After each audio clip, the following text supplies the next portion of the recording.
नमस्कार, morning news India में आपका स्वागत है। आपके साथ मैं भूप सिंह।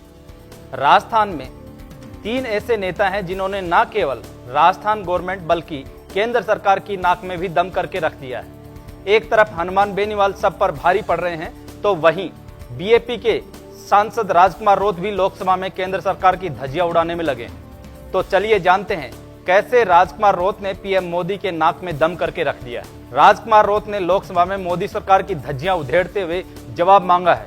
राजकुमार रोत ने कहा कि हम संविधान दिवस की वर्षगांठ मना लेते हैं, बिरसा मुंडा जयंती मना लेते हैं, लेकिन संविधान में मौजूद आदिवासियों को लेकर जो प्रावधान है उसे धरातल पर क्यों नहीं लाते।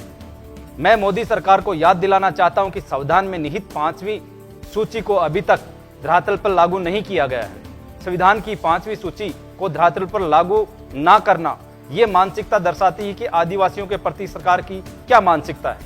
मैं मोदी सरकार को याद दिलाना चाहता हूं कि भले ही संविधान की 75वीं वर्षगांठ मना रहे हैं, लेकिन संविधान के अंदर आदिवासियों के संरक्षण और उनके हितों के लिए 5वीं सूची का प्रावधान किया गया है, लेकिन धरातल पर अब तक क्यों नहीं लाया गया।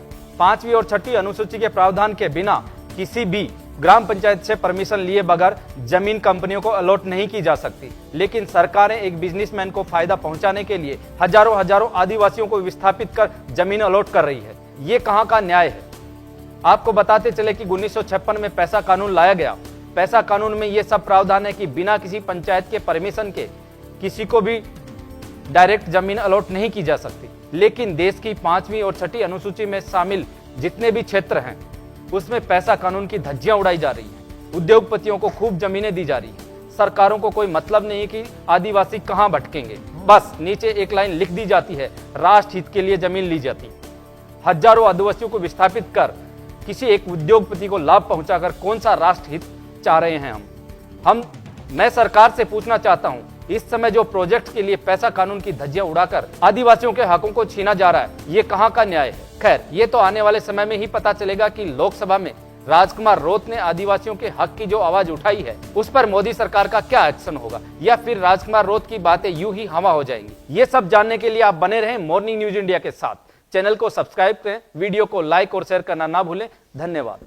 ऐसे ही और वीडियोस देखने के लिए सब्सक्राइब करें मॉर्निंग न्यूज इंडिया को और जुड़े रहिए हमारे साथ।